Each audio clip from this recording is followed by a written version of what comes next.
Hello, xin chào anh chị và các bạn. Thì cái video lần này mình sẽ giới thiệu với anh chị các bạn một cái con máy khoan rút lõi ha, khoan rút lõi của Samsung Hàn Quốc với mã sản phẩm KSCD-BX10 ha, BX10 của Samsung Korea Hàn Quốc ha. Đây.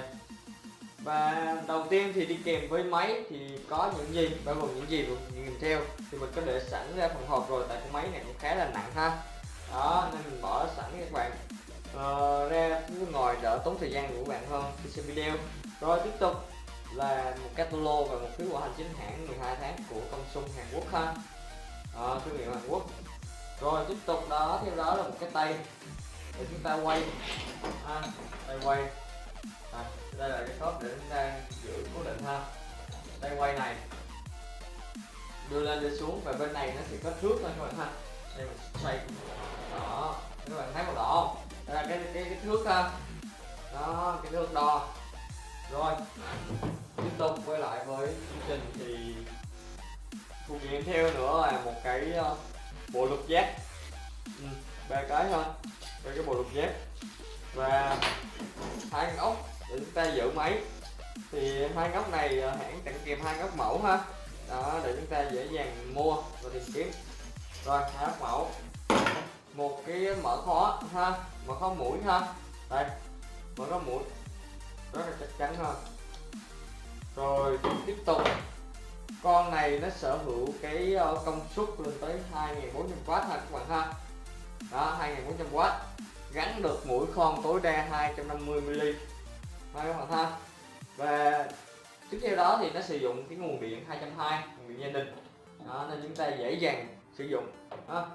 Rồi dây nguồn hai chấu xe điện 220 với dài khoảng 4 tới 5 mét ha.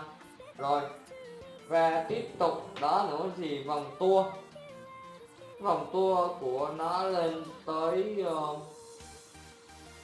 1100 vòng trên phút ha, 1100 vòng trên phút.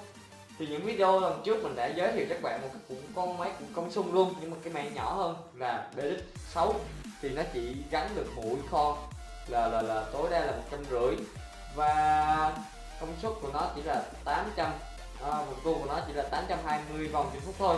Và con này nó sở hữu cái công suất 2400W và vòng tua lên tới 1100 vòng trên phút ha, nên rất là mạnh mẽ hơn, gắn được mũi tối đa là 250 tùy theo cái môi trường làm việc hoặc là những cái công việc của mình cần khoan cái lỗ khoan to nhỏ đó, thì mình lựa chọn hai cái mã sản phẩm này của Samsung Hàn Quốc.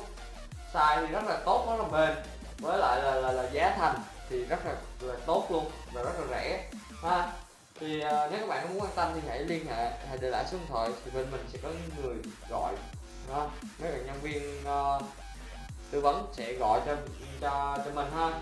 Rồi tiếp tục thì sau cái con máy này thì đây là cái động cơ với lớp nhựa, đây là không phải nhựa đấy các bạn ha, đây là hộp kim ha, cái không phải nhựa ha, đó nên kim nhôm chịu lực rất là tốt.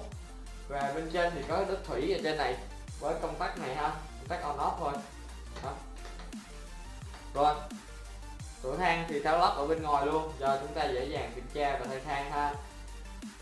Đó, khung thì gầm rất là chắc, với chân đế thì hãng cho tặng kèm cho chúng ta đây, chân đế được tặng kèm ha, được tặng kèm 4 con tán để chúng ta giữ vị trí khoan.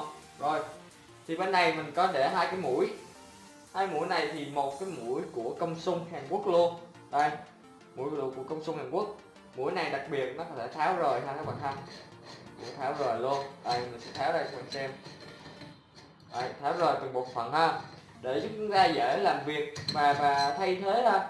Nếu chúng ta còn giữ được cái đầu cốt thì chúng ta giữ lại và chỉ cần mua thân thôi.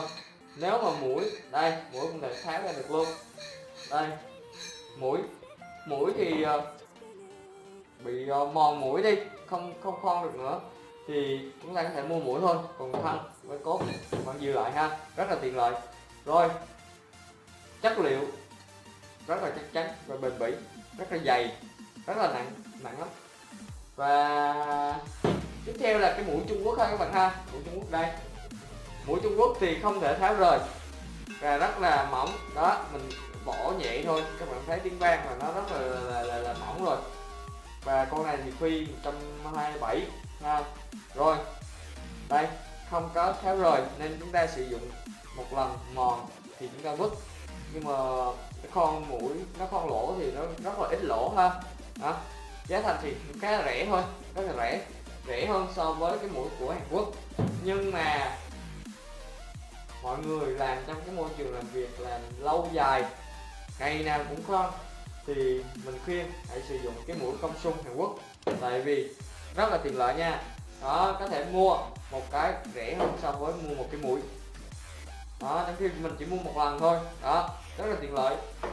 Rồi thì nếu các bạn có thắc mắc hay muốn tư vấn thêm về những cái dòng máy khoan rút lõi của Hàn Quốc công sung và mũi khoan rút lõi công sung thì hãy liên hệ với số điện thoại truy cập đường link website dưới phần video. Nếu các bạn đã thấy video mình hay, hãy để lại một like, một subscribe để có động lực review những cái sản phẩm chính hàng khác. Cảm ơn các bạn đã theo dõi video của mình. Xin chào và hẹn gặp lại các bạn ở những video lần sau.